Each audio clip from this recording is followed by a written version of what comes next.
بسم الله الرحمن الرحيم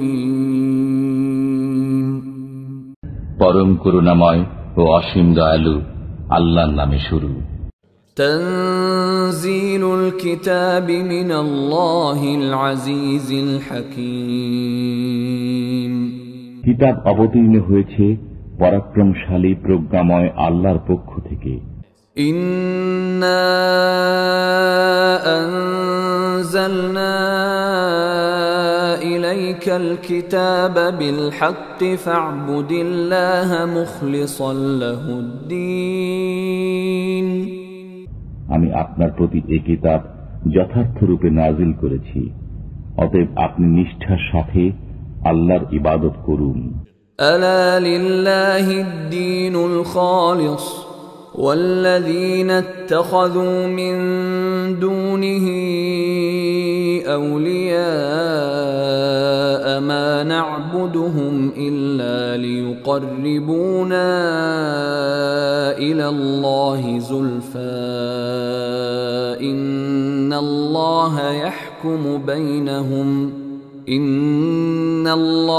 يحكم بينهم فيما هم فيه يختلفون إن الله لا يهدي من هو كاذب كفار জেনে রাখুন, নিষ্ঠাপূর্ণ ইবাদত আল্লাহরই নিমিত্ত। যারা আল্লাহ ব্যতীত অপরকে উপাস্যরূপে গ্রহণ করে রেখেছে এবং বলে যে আমরা তাদের ইবাদত এজন্যই করি যেন তারা আমাদেরকে আল্লাহ নিকটবর্তী করে দেয়। নিশ্চয়ই আল্লাহ তাদের মধ্যে তাদের পারস্পরিক বিরোধপূর্ণ বিষয়ে ফয়সালা করে দেবেন। আল্লাহ মিথ্যাবাদী কাফিরকে সৎ পথে পরিচালিত করেন না। لو أراد الله أن يتخذ ولدا لاصطفى مما يخلق ما يشاء سبحانه هو الله الواحد القهار আল্লাহ যদি সন্তান গ্রহণ করার ইচ্ছা করতেন তবে তার সৃষ্টির মধ্য থেকে যা কিছু ইচ্ছা মনোনীত করতেন। তিনি পবিত্র, তিনি আল্লাহ এক পরাক্রমশালী। خلق السماوات والأرض بالحق يكور الليل على النهار ويكور النهار على الليل وسخر الشمس والقمر كل يجري لأجل مسمى ألا هو العزيز الغفار তিনি আসমান ও জমিন সৃষ্টি করেছেন যথাযথভাবে। তিনি রাত্রিকে দিবস দ্বারা আচ্ছাদিত করেন এবং দিবসকে রাত্রি দ্বারা আচ্ছাদিত করেন, এবং তিনি সূর্য ও চন্দ্রকে কাজে নিযুক্ত করেছেন। প্রত্যেকে বিচরণ করে নির্দিষ্ট সময়কাল পর্যন্ত। জেনে রাখুন, তিনি পরাক্রমশালী, ক্ষমাশীল। خلقكم من نفس واحدة ثم جعل منها زوجها وأنزل لكم من الأنعام 8 أزواج يخلقكم في بطون أمهاتكم خلقا من بعد خلق في ظلمات 3 ذلكم الله ربكم له الملك لا إله إلا هو فأنا تصرفون তিনি সৃষ্টি করেছেন তোমাদেরকে একই ব্যক্তি থেকে, অতঃপর তা থেকে তার যুগল সৃষ্টি করেছেন, এবং তিনি তোমাদের জন্য 8 প্রকার চতুষ্পদ জন্তু অবতীর্ণ করেছেন। তিনি তোমাদেরকে সৃষ্টি করেছেন তোমাদের মাতৃগর্ভে পর্যায়ক্রমে একের পর এক ত্রিবিধ অন্ধকারে। তিনি আল্লাহ তোমাদের পালন কর্তা, সাম্রাজ্য তাঁরই, তিনি ব্যতীত কোনো উপাস্য নেই। অতএব তোমরা কোথায় বিভ্রান্ত হচ্ছ? إن تكفروا فإن الله غني عنكم ولا يرضى لعباده الكفر وإن تشكروا يرضه لكم ولا تزر وازرة وزر أخرى ثم إلى ربكم مرجعكم فينبئكم بما كنتم تعملون إنه عليم بذات الصدور যদি তোমরা অস্বীকার করো তবে আল্লাহ তোমাদের থেকে বেপরোয়া। তিনি তার বান্দাদের কাফির হয়ে পড়া পছন্দ করেন না। পক্ষান্তরে যদি তোমরা কৃতজ্ঞ হও তবে তিনি তোমাদের জন্য তা পছন্দ করেন। একের পাপভার অন্যে বহন করবে না। অতঃপর তোমরা তোমাদের পালনকর্তার কাছে ফিরে যাবে।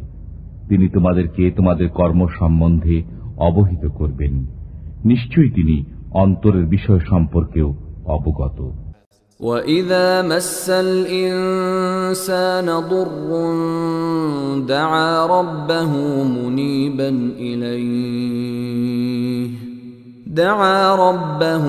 مُنِيبًا إِلَيْهِ ثُمَّ إِذَا خَوَّلَهُ نِعْمَةً مِّنْهُ نَسِيَ مَا كَانَ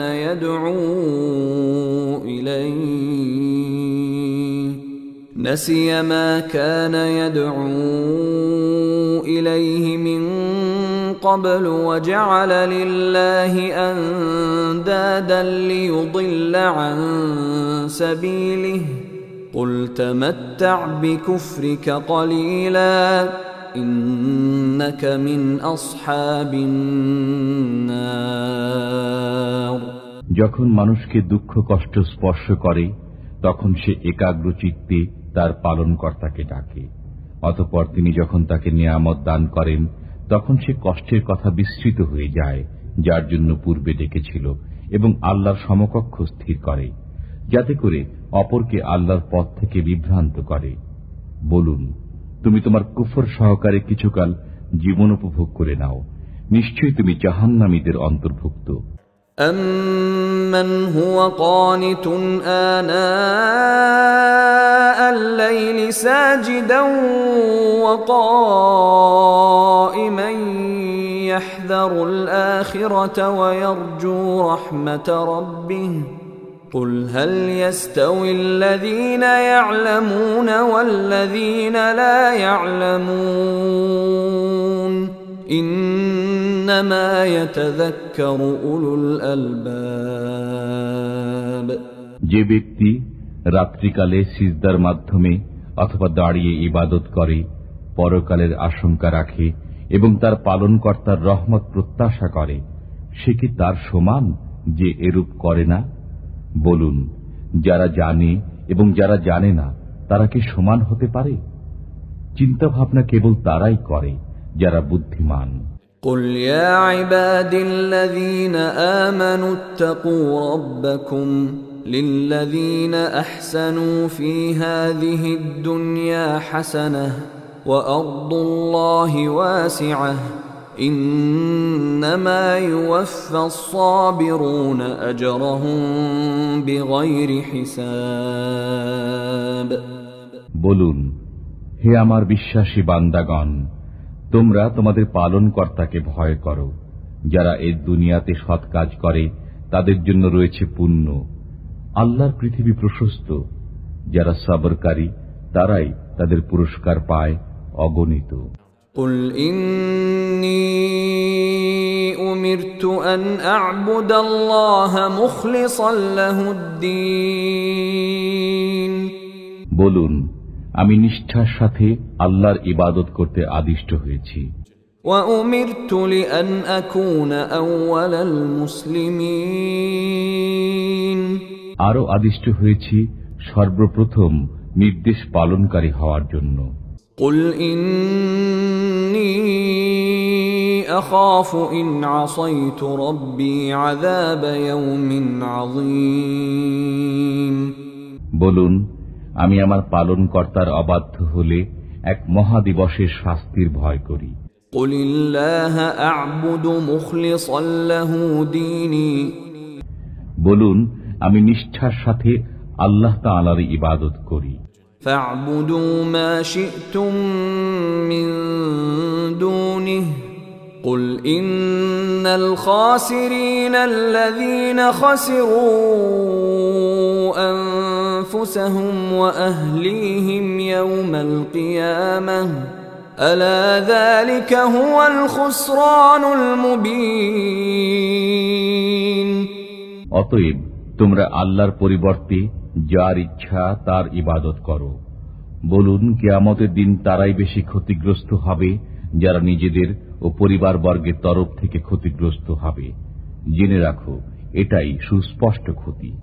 লাহুম মিন ফাওকিহিম যুলালুম মিনান নারি ওয়া মিন তাহতিহিম যুলাল যালিকা ইউখাউইফুল্লাহু বিহি ইবাদাহু ইয়া ইবাদি ফাত্তাকুন। তাদের জন্য উপর দিক থেকে এবং নিচের দিক থেকে আগুনের মেঘমালা থাকবে। এ শাস্তি দ্বারা আল্লাহ তার বান্দাদেরকে সতর্ক করেন যে, হে আমার বান্দাগণ, আমাকে ভয় করো। والذين اجتنبوا الطاغوت أن يعبدوها وأنابوا إلى الله لهم البشرى فبشر عباد। যারা শয়তানি শক্তির পূজা অর্চনা থেকে দূরে থাকে এবং আল্লাহ অভিমুখী হয়, তাদের জন্য রয়েছে সুসংবাদ। অতএব সুসংবাদ দিন আমার বান্দাদেরকে। الذين يستمعون القول فيتبعون أحسنه أولئك الذين هداهم الله وأولئك هم أولو الألباب। যারা মনোনিবেশ সহকারে কথা শুনে অতঃপর যা উত্তম তার অনুসরণ করে, তাদেরকেই আল্লাহ সৎপথ প্রদর্শন করেন এবং তারাই বুদ্ধিমান। أفمن حق عليه كلمة العذاب أفأنت تنقذ من في النار। যার জন্য শাস্তির হুকুম অবধারিত হয়ে গেছে, আপনি কি সে জাহান্নামীকে মুক্ত করতে পারবেন?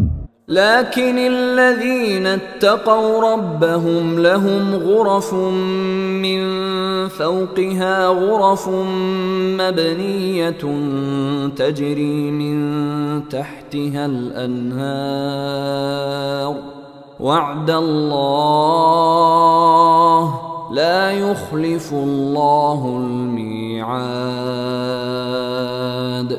কিন্তু যারা তাদের পালনকর্তাকে ভয় করে, তাদের জন্য নির্মিত রয়েছে প্রাসাদের উপর প্রাসাদ, এগুলো তলদেশে নদী প্রবাহিত। আল্লাহ প্রতিশ্রুতি দিয়েছেন, আল্লাহ প্রতিশ্রুতির খেলাপ করেন না। ألم تر أن الله أنزل من السماء ماء فسلكه ينابيع في الأرض ثم يخرج به زرعا مختلفا ألوانه ثم يهيج فتراه مصفرا ثم يجعله حطاما إن في ذلك لذكرى لأولي الألباب। তুমি কি দেখোনি যে আল্লাহ আকাশ থেকে পানি বর্ষণ করেছেন, অতঃপর সে পানি জমিনের ঝর্ণাসমূহে প্রবাহিত করেছেন, এরপর তা দ্বারা বিভিন্ন রঙের ফসল উৎপন্ন করেন, অতঃপর তা শুকিয়ে যায়, ফলে তোমরা তা পীতবর্ণ দেখতে পাও। এরপর আল্লাহ তাকে খড়কুটায় পরিণত করে দেন। নিশ্চয়ই এতে বুদ্ধিমানদের জন্য উপদেশ রয়েছে। أفمن شرح الله صدره للإسلام فهو على نور من ربه فويل للقاسية قلوبهم من ذكر الله أولئك في ضلال مبين। আল্লাহ যার বক্ষ ইসলামের জন্য উন্মুক্ত করে দিয়েছেন, অতঃপর সে তার পালনকর্তার পক্ষ থেকে আগত আলোর মাঝে রয়েছে, সে কি তার সমান যে এরূপ নয়? যাদের অন্তর আল্লাহ স্মরণের ব্যাপারে কঠোর, তাদের জন্য দুর্ভোগ, তারা সুস্পষ্ট গোমরাহিতে রয়েছে।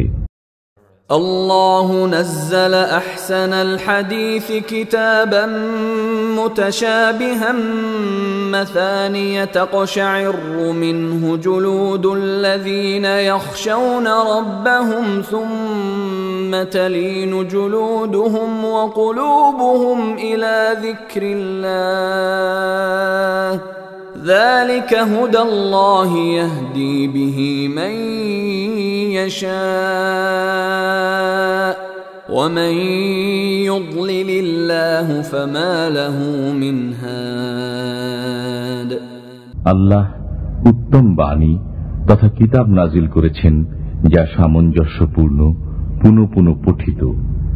এতে তাদের লোম কাটা দিয়ে উঠে চামড়ার উপর, যারা তাদের পালনকর্তাকে ভয় করে। এরপর তাদের চামড়া ও অন্তর আল্লাহর স্মরণে বিনম্র হয়। এটাই আল্লাহর পথ নির্দেশ। এর মাধ্যমে আল্লাহ যাকে ইচ্ছা পথ প্রদর্শন করেন, আর আল্লাহ যাকে গোমরাহ করেন তার কোনো পথ প্রদর্শক নেই।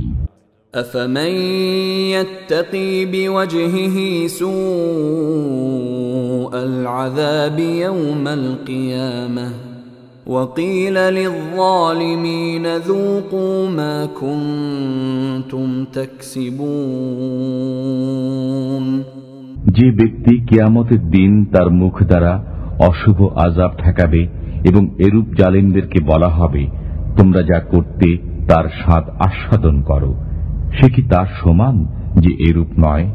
كذب الذين من قبلهم فأتاهم العذاب من حيث لا يشعرون তাদের পূর্ববর্তীরাও মিথ্যারোপ করেছিল, ফলে তাদের কাছে আযাব এমন ভাবে আসলো যা তারা কল্পনাও করত না। فأذاقهم الله الخزي في الحياة الدنيا ولعذاب الآخرة أكبر لو كانوا يعلمون অতঃপর আল্লাহ তাদেরকে পার্থিব জীবনে লাঞ্ছনার স্বাদ আস্বাদন করালেন, আর পরকালের আযাব হবে আরো গুরুতর যদি তারা জানত। ولقد ضربنا للناس في هذا القرآن من كل مثل لعلهم يتذكرون আমি এই কোরআনে মানুষের জন্য সব দৃষ্টান্তই বর্ণনা করেছি, যাতে তারা অনুধাবন করে। قرآنا عربيا غير ذي عوج لعلهم يتقون আরবি ভাষায় এই কোরআন বক্রতা মুক্ত, যাতে তারা সাবধান হয়ে চলে। ضرب الله مثلا رجلا فيه شركاء متشاكسون ورجلا سلما لرجل هل يستويان مثلا الحمد لله بل أكثرهم لا يعلمون আল্লাহ এক দৃষ্টান্ত বর্ণনা করেছেন। একটি লোকের উপর পরস্পর বিরোধী অনেক কয়েকজন মালিক রয়েছে, আরেক ব্যক্তির প্রভু মাত্র একজন, তাদের উভয়ের অবস্থা কি সমান? সমস্ত প্রশংসা আল্লাহর, কিন্তু তাদের অধিকাংশই জানে না। ইন্নাকা মাইতুন ওয়া ইন্নাহুম মাইতুন নিশ্চয়ই তোমারও মৃত্যু হবে এবং তাদেরও মৃত্যু হবে। থুম্মা ইন্নাকুম ইয়াওমাল কিয়ামাতি ইনদা রাব্বিকুম তাখতাসিমুন অতঃপর কিয়ামতের দিন তোমরা সবাই তোমাদের পালনকর্তার সামনে কথা কাটাকাটি করবে। ফামান আযলামু মিম্মান কাযাবা আলাল্লাহি ওয়া কাযাবা বিস-সিদকি ইয জাআহু আলাইসা ফি জাহান্নামা মাসওয়াল লিল কাফিরিন যে ব্যক্তি আল্লাহর বিরুদ্ধে মিথ্যা বলে এবং তার কাছে সত্য আগমন করার পর তাকে মিথ্যা সাব্যস্ত করে, তার চেয়ে অধিক জালিম আর কে হবে? কাফিরদের বাসস্থান জাহান্নামে নয় কি? والذي جاء بالصدق وصدق به أولئك هم المتقون। যারা সত্য নিয়ে আগমন করেছে এবং সত্যকে সত্য মেনে নিয়েছে তারাই তো আল্লাহ ভীরু। لهم ما يشاءون عند ربهم ذلك جزاء المحسنين। তাদের জন্য পালনকর্তার কাছে তাই রয়েছে যা তারা চাইবে, এটা সৎকর্মীদের পুরস্কার। ليكفر الله عنهم أسوأ الذي عملوا ويجزيهم أجرهم بأحسن الذي كانوا يعملون। যাতে আল্লাহ তাদের মন্দ কর্মসমূহ মার্জনা করেন এবং তাদের উত্তম কর্মের পুরস্কার তাদেরকে দান করেন। أليس الله بكاف عبده ويخوفونك بالذين من دونه ومن يضلل الله فما له من هاد। আল্লাহ কি তার বান্দার পক্ষে যথেষ্ট নন, অথচ তারা আপনাকে আল্লাহর পরিবর্তে অন্য উপাস্যদের ভয় দেখায়। আল্লাহ যাকে গোমরাহ করেন তার কোনো পথপ্রদর্শক নেই।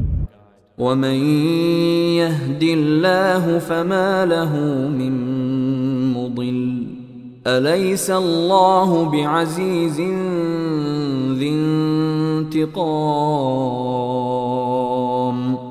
আর আল্লাহ যাকে পথ প্রদর্শন করেন তাকে পথভ্রষ্টকারী কেউ নেই।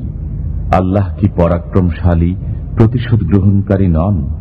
وَلَئِن سَأَلْتَهُم مَّنْ خَلَقَ السَّمَاوَاتِ وَالْأَرْضَ لَيَقُولُنَّ اللَّهُ قُلْ أَفَرَأَيْتُم مَّا تَدْعُونَ مِن دُونِ اللَّهِ إِنْ أَرَادَنِيَ اللَّهُ بِضُرٍّ هَلْ هُنَّ كَاشِفَاتُ ضُرِّهِ أَوْ أَرَادَنِي بِرَحْمَةٍ هَلْ هُنَّ مُمْسِكَاتُ رَحْمَتِهِ قُلْ حَسْبِيَ اللَّهُ عليه يتوكل المتوكلون। যদি আপনি তাদেরকে জিজ্ঞেস করেন আসমান ও জমিন কে সৃষ্টি করেছে, তারা অবশ্যই বলবে আল্লাহ। বলুন, তোমরা ভেবে দেখেছো কি যদি আল্লাহ আমার অনিষ্ট করার ইচ্ছা করেন তবে তোমরা আল্লাহ ব্যতীত যাদেরকে ডাকো তারা কি সে অনিষ্ট দূর করতে পারবে? অথবা তিনি আমার প্রতি রহমত করার ইচ্ছা করলে তারা কি সে রহমত রোধ করতে পারবে? বলুন, আমার পক্ষে আল্লাহ যথেষ্ট, নির্ভরকারীরা তাঁরই উপর নির্ভর করে। قُلْ يَا قَوْمِ اعْمَلُوا عَلَى مَكَانَتِكُمْ إِنِّي عَامِلٌ فَسَوْفَ تَعْلَمُونَ। বলুন, হে আমার কওম, তোমরা তোমাদের জায়গায় কাজ করো, আমিও কাজ করছি, সত্তরই জানতে পারবে। من يأتيه عذاب يخزيه ويحل عليه عذاب مقيم। কার কাছে অবমাননাকর আযাব এবং চিরস্থায়ী শাস্তি নেমে আসে। إنا أنزلنا عليك الكتاب للناس بالحق فمن اهتدى فلنفسه ومن ضل فإنما يضل عليها وما أنت عليهم بوكيل। আমি আপনার প্রতি সত্য ধর্ম সহ কিতাব নাজিল করেছি মানুষের কল্যাণ কল্পে। অতঃপর যে সৎ পথে আসে সে নিজের কল্যাণের জন্যই আসে, আর যে পথভ্রষ্ট হয় সে নিজেরই অনিষ্টের জন্য পথভ্রষ্ট হয়। আপনি তাদের জন্য দায়ী নন। الله يتوفى الأنفس حين موتها والتي لم تمت في منامها فيمسك التي قضى عليها الموت ويرسل الأخرى إلى أجل مسمى إن في ذلك لآيات لقوم يتفكرون আল্লাহ মানুষের প্রাণ হরণ করেন তার মৃত্যুর সময়, আর যে মরে না তার নিদ্রাকালে। অতঃপর যার মৃত্যু অবধারিত করেন তার প্রাণ ছাড়েন না এবং অন্যদের ছেড়ে দেন এক নির্দিষ্ট সময়ের জন্য। নিশ্চয়ই এতে চিন্তাশীল লোকদের জন্য নিদর্শনাবলী রয়েছে। أم اتخذوا من دون الله شفعاء قل أولو كانوا لا يملكون شيئا ولا يعقلون তারা কি আল্লাহ ব্যতীত সুপারিশকারী গ্রহণ করেছে? বলুন, তাদের কোনো এখতিয়ার না থাকলেও এবং তারা না বুঝলেও। قل لله الشفاعة جميعا له ملك السماوات والأرض ثم إليه ترجعون বলুন, সমস্ত সুপারিশ আল্লাহরই ক্ষমতাধীন। আসমান ও জমিনে তাঁরই সাম্রাজ্য, অতঃপর তাঁরই কাছে তোমরা প্রত্যাবর্তিত হবে। وَإِذَا ذُكِرَ اللَّهُ وَحْدَهُ اشْمَأَزَّتْ قُلُوبُ الَّذِينَ لَا يُؤْمِنُونَ بِالْآخِرَةِ وَإِذَا ذُكِرَ الَّذِينَ مِن دُونِهِ إِذَا هُمْ يَسْتَبْشِرُونَ যখন খাঁটিভাবে আল্লাহর নাম উচ্চারণ করা হয়, তখন যারা পরকালে বিশ্বাস করে না তাদের অন্তর সংকুচিত হয়ে যায়। আর যখন আল্লাহ ব্যতীত অন্য উপাস্যদের নাম উচ্চারণ করা হয়, তখন তারা আনন্দে উল্লসিত হয়ে ওঠে। قُلِ اللَّهُمَّ فَاطِرَ السَّمَاوَاتِ وَالْأَرْضِ عَالِمَ الْغَيْبِ وَالشَّهَادَةِ أَنْتَ تَحْكُمُ بَيْنَ عِبَادِكَ فِيمَا كَانُوا فِيهِ يَخْتَلِفُونَ বলুন, হে আল্লাহ, আসমান ও জমিনের স্রষ্টা, দৃশ্য ও অদৃশ্য জ্ঞানী, আপনি আপনার বান্দাদের মধ্যে ফয়সালা করবেন যে বিষয়ে তারা মতবিরোধ করত। وَلَوْ أَنَّ لِلَّذِينَ ظَلَمُوا مَا فِي الْأَرْضِ جَمِيعًا وَمِثْلَهُ مَعَهُ لَافْتَدَوْا بِهِ مِنْ سُوءِ الْعَذَابِ يَوْمَ الْقِيَامَةِ وَبَدَا لَهُم مِّنَ اللَّهِ مَا لَمْ يَكُونُوا يَحْتَسِبُونَ যদি গুনাহগারদের কাছে পৃথিবীর সবকিছু থাকে এবং তার সাথে সমপরিমাণ আরো থাকে, তবে অবশ্যই তারা কিয়ামতের দিন সে সবকিছুই নিষ্কৃতি পাওয়ার জন্য মুক্তিপণ হিসেবে দিয়ে দেবে। অথচ তারা দেখতে পাবে আল্লাহর পক্ষ থেকে এমন শাস্তি যা তারা কল্পনাও করত না। وَبَدَا لَهُمْ سَيِّئَاتُ مَا كَسَبُوا وَحَاقَ بِهِم مَّا كَانُوا بِهِ يَسْتَهْزِئُونَ আর দেখবে তাদের দুষ্কর্মসমূহ এবং যে বিষয়ে তারা ঠাট্টা বিদ্রুপ করত তা তাদেরকে ঘিরে নেবে। فَإِذَا مَسَّ الْإِنسَانَ ضُرٌّ دَعَانَا ثُمَّ إِذَا خَوَّلْنَاهُ نِعْمَةً مِنَّا قَالَ إِنَّمَا أُوتِيتُهُ عَلَى عِلْمٍ بَلْ هِيَ فِتْنَةٌ وَلَكِنَّ أَكْثَرَهُمْ لَا يَعْلَمُونَ মানুষকে যখন দুঃখ কষ্ট স্পর্শ করে তখন সে আমাকে ডাকতে শুরু করে। এরপর আমি যখন তাকে আমার পক্ষ থেকে নিয়ামত দান করি তখন সে বলে, এটা তো আমি পূর্বের জানামতেই প্রাপ্ত হয়েছি। অথচ এটা এক পরীক্ষা, কিন্তু তাদের অধিকাংশই বোঝে না। قد قالها الذين من قبلهم فما أغنى عنهم ما كانوا يكسبون তাদের পূর্ববর্তীরাও তাই বলতো, অতঃপর তাদের কৃতকর্ম তাদের কোনো উপকারে আসেনি। فأصابهم سيئات ما كسبوا والذين ظلموا من هؤلاء سيصيبهم سيئات ما كسبوا وما هم بمعجزين তাদের দুষ্কর্ম তাদেরকে বিপদে ফেলেছে। এদের মধ্যেও যারা পাপী তাদেরকে অতি সত্বর তাদের দুষ্কর্ম বিপদে ফেলবে, তারা তা প্রতিহত করতে সক্ষম হবে না।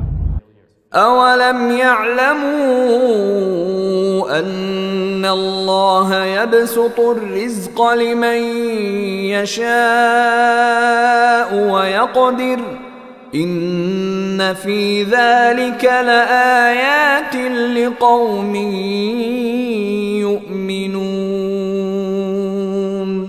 তারা কি জানেনি যে আল্লাহ যার জন্য ইচ্ছা রিজিক বৃদ্ধি করেন এবং পরিমিত দেন? নিশ্চয়ই এতে বিশ্বাসী সম্প্রদায়ের জন্য নিদর্শনাবলী রয়েছে। قل يا عبادي الذين أسرفوا على أنفسهم لا تقنطوا من رحمة الله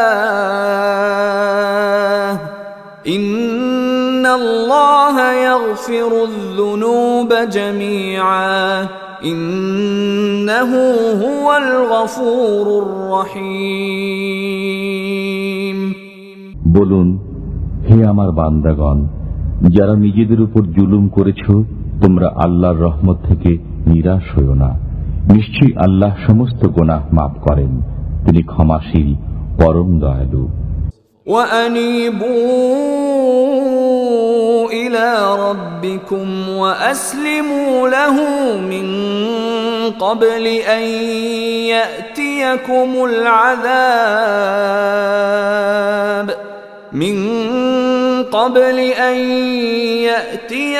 العذاب ثم لا تنصرون তোমরা তোমাদের পালনকর্তার অভিমুখী হও এবং তাঁর আজ্ঞাবহ হও তোমাদের কাছে আযাব আসার পূর্বে, এরপর তোমরা সাহায্য প্রাপ্ত হবে না। واتبعوا أحسن ما أنزل إليكم من ربكم من قبل أن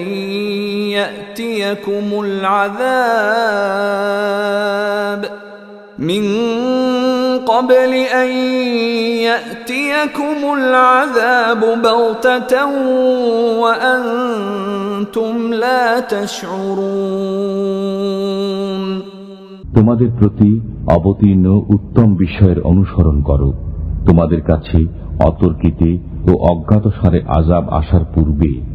أن تقول نفس يا حسرتا على ما فرطت في جنب الله وإن كنت لمن الساخرين যাতে কেউ না বলে, হায় হায়, আল্লাহ সকাশে আমি কর্তব্যে অবহেলা করেছি এবং আমি ঠাট্টা বিদ্রুপকারীদের অন্তর্ভুক্ত ছিলাম।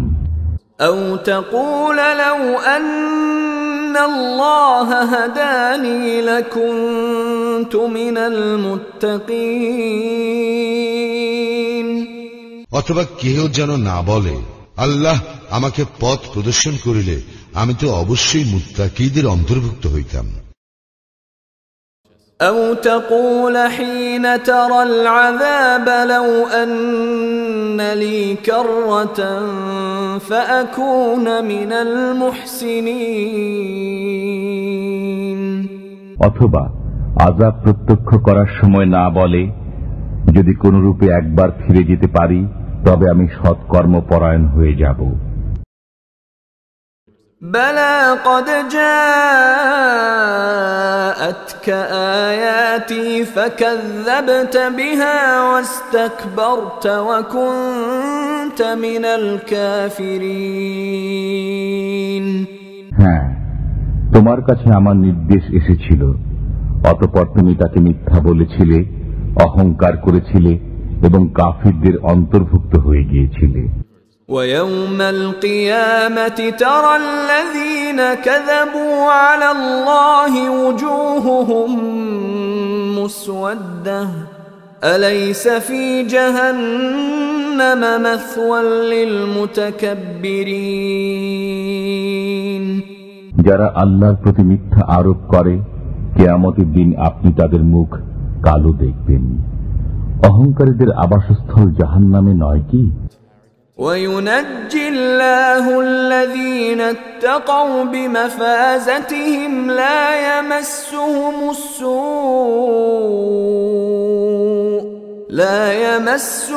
السوء ولا هم يحزنون আর যারা শিরক থেকে বেঁচে থাকত, আল্লাহ তাদেরকে সাফল্যের সাথে মুক্তি দেবেন। তাদেরকে অনিষ্ট স্পর্শ করবে না এবং তারা চিন্তিতও হবে না। আল্লাহু খালিকু কুল্লি শাইইন ওয়া হুয়া আলা কুল্লি শাইইন ওয়াকিল। আল্লাহ সবকিছুর স্রষ্টা এবং তিনি সবকিছুর দায়িত্ব গ্রহণ করেন। লাহু মাকালিদুস সামাওয়াতি ওয়াল আরদ والذين كفروا بآيات الله أولئك هم الخاسرون আসমান ও জমিনের চাবি তাঁরই নিকট। যারা আল্লাহর আয়াতসমূহকে অস্বীকার করে তারাই ক্ষতিগ্রস্ত। قل أفغير الله تأمروني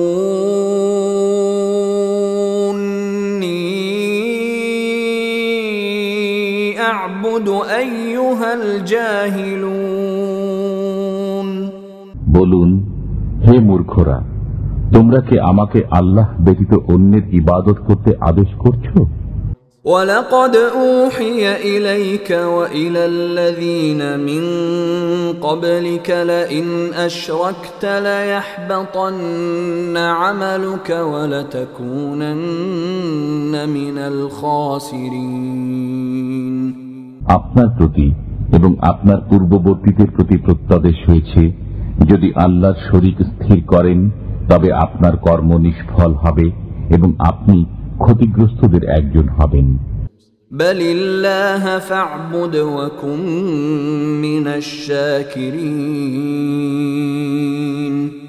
বরং আল্লাহর ইবাদত করুন এবং কৃতজ্ঞদের অন্তর্ভুক্ত থাকুন। وما قدر الله حق قدره والأرض جميعا قبضته يوم القيامة والسماوات مطويات بيمينه سبحانه وتعالى عما يشركون তারা আল্লাহকে যথার্থ রূপে বুঝেনি। কিয়ামতের দিন গোটা পৃথিবী থাকবে তার হাতের মুঠোতে এবং আসমানসমূহ ভাঁজ করা অবস্থায় থাকবে তার ডান হাতে। তিনি পবিত্র, আর এরা যাকে শরীক করে তা থেকে তিনি অনেক ঊর্ধ্বে। ونفخ في الصور فصعق من في السماوات ومن في الأرض إلا من شاء الله ثم نفخ فيه أخرى فإذا هم قيام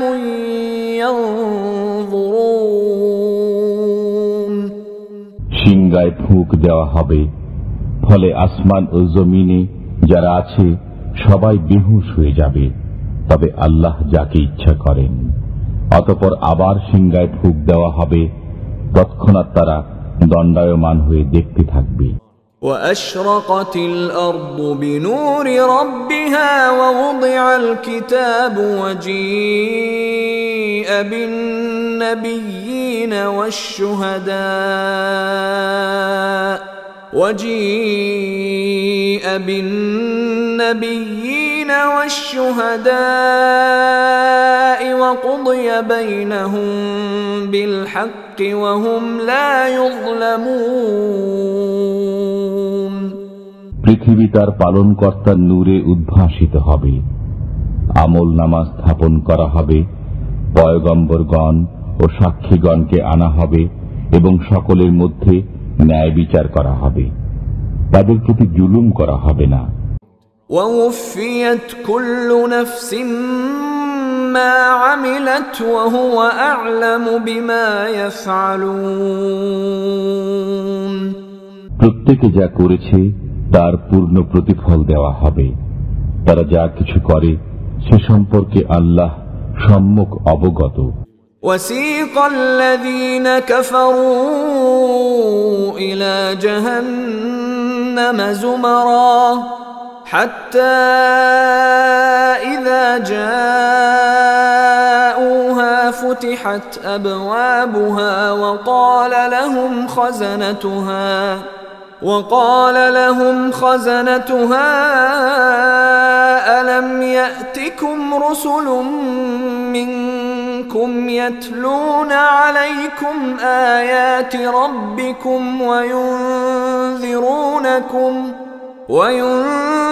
وينذرونكم لقاء يومكم هذا قالوا بلى ولكن حقت كلمة العذاب على الكافرين কাফিরদেরকে জাহান্নামের দিকে দলে দলে হাঁকিয়ে নেওয়া হবে। তারা যখন সেখানে পৌঁছবে তখন তার দরজাসমূহ খুলে দেওয়া হবে এবং জাহান্নামের রক্ষীরা তাদেরকে বলবে, তোমাদের কাছে কি তোমাদের মধ্য থেকে পয়গম্বর আসেনি যারা তোমাদের কাছে তোমাদের পালনকর্তার আয়াতসমূহ আবৃত্তি করত এবং সতর্ক করত এই দিনের সাক্ষাতের ব্যাপারে? তারা বলবে, হ্যাঁ, কিন্তু কাফিরদের প্রতি শাস্তির হুকুমই বাস্তবায়িত হয়েছে। قيل ادخلوا أبواب جهنم خالدين فيها فبئس مثوى المتكبرين বলা হবে, তোমরা জাহান্নামের দরজা দিয়ে প্রবেশ করো, সেখানে চিরকাল অবস্থানের জন্য কত নিকৃষ্ট অহংকারীদের আবাসস্থল। وسيق الذين اتقوا ربهم إلى الجنة زمرا حتى إذا جاءوها وفتحت أبوابها وقال لهم خزنتها سلام عليكم طبتم فادخلوها خالدين যারা তাদের পালনকর্তাকে ভয় করত তাদেরকে দলে দলে জান্নাতের দিকে নিয়ে যাওয়া হবে। যখন তারা উন্মুক্ত দরজা দিয়ে জান্নাতে পৌঁছবে এবং জান্নাতের রক্ষীরা তাদেরকে বলবে, তোমাদের প্রতি সালাম, তোমরা সুখে থাকো, অতঃপর সদা সর্বদা বসবাসের জন্য তোমরা জান্নাতে প্রবেশ করো। وقالوا الحمد لله الذي صدقنا وعده وأورثنا الأرض نتبوأ من الجنة حيث نشاء فنعم أجر العاملين তারা বলবে, সমস্ত প্রশংসা আল্লাহর, যিনি আমাদের প্রতি তাঁর ওয়াদা পূর্ণ করেছেন এবং আমাদেরকে এই ভূমির উত্তরাধিকারী করেছেন। আমরা জান্নাতের যেখানে ইচ্ছা বসবাস করব। মেহনতকারীদের পুরস্কার কতই চমৎকার। وترى الملائكة حافين من حول العرش يسبحون بحمد ربهم وقضي بينهم بالحق وقيل الحمد لله رب العالمين। আপনি ফেরেশতাগণকে দেখবেন তারা আরশের চারপাশ ঘিরে তাদের পালনকর্তার পবিত্রতা ঘোষণা করছে। তাদের সবার মাঝে ন্যায় বিচার করা হবে। বলা হবে, সমস্ত প্রশংসা বিশ্বপালক আল্লাহর।